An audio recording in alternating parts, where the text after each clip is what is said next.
This May, CBS News New York is celebrating Asian American and Pacific Islander Heritage Month. Today we're profiling a New Jersey group dedicated to making sure the history and contributions of Asian Americans are known throughout the Garden State. AAPI Montclair was founded last year to advocate for a more inclusive community. The group quickly grew to more than 600 members. They hope to build solidarity and fight for equity while celebrating all Asian cultures. Joining me now is Danielle Iwata, who's a board member of AAPI Montclair. Danielle, welcome. Thanks for having me, Cindy. Yes. Why did you get involved with AAPI Montclair? Well, I think like so many Asian Americans during the pandemic, not only was there so much isolation, but there was such an uptick in this anti-Asian hate. And so many of us at that time felt alone and scared, and we didn't have this community. So we really gathered together after the Atlanta massacre and realized that there was such a vibrant Asian American community here in Montclair, and we wanted to be able to celebrate that and really try to make change in our community. Tell us about the group's missions and some activities that you do together. Yes, absolutely. So we've done a lot of events like our upcoming Lantern Festival, which is happening on May 20th. And we do a lot of these community events, some based in cultural traditions. So we held Diwali at the Montclair Art Museum as well as Lunar New Year. We did a color run for Holi and Songkran. So we're really excited to be bringing these exciting things to the community, but we've also been doing a lot on the advocacy front.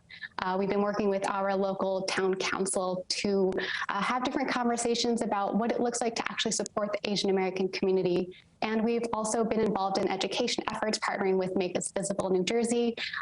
There is a curriculum law that passed recently to include Asian American history in New Jersey public schools, and we're really grateful that you were able to cover that as well. That's terrific.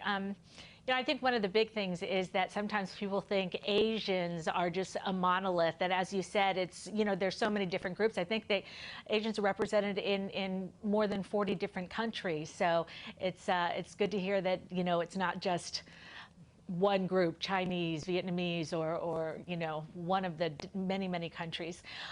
Now, we're going to talk a little bit about some of the things you mentioned, but on your website, there's this term, AAPI, both unifying and erasing. Can you explain that? Yeah, I mean, the history of the term Asian American it was a political identity, right? It didn't come up until the 60s. So it's not necessarily meant to be a racial or ethnic group. So when it was a term, it was used to unify different Asian communities. And also the term Asian American, you know, it tends to mean certain things in people's perceptions, right? It's a lot of times meant as Eastern Asian.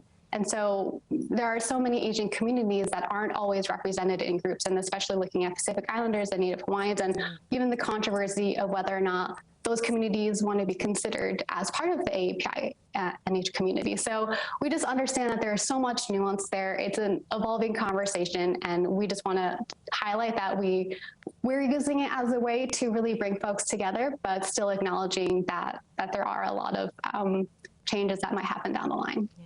Would you like to share your grandmother's story? She is Japanese American, was Japanese American, and her family was all incarcerated during World War II. So from about the grades of 10th through 12th grade, she was incarcerated at Minidoka and Tule Lake camps.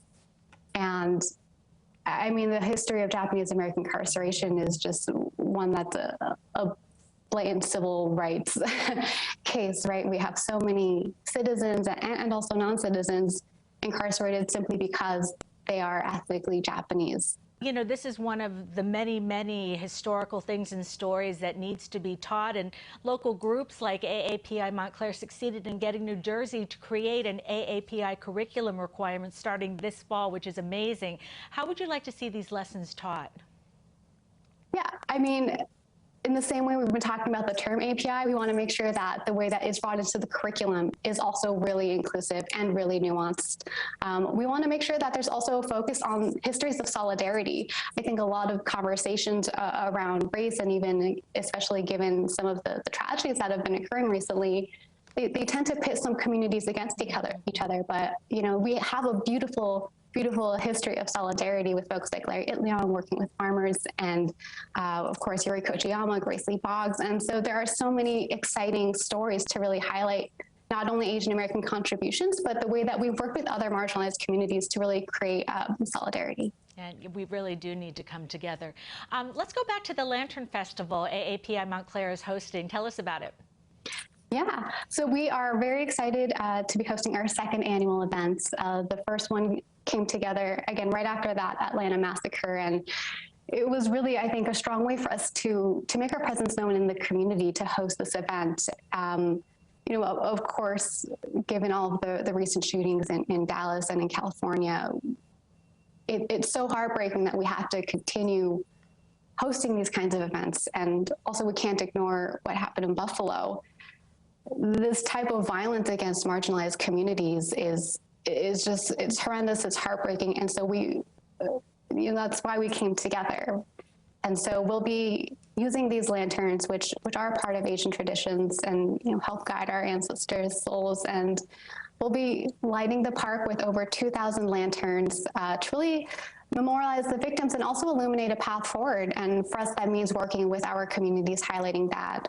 It is also a very family-friendly event. We'll have food trucks from a couple of different Asian cuisines, and we'll have some children's activities.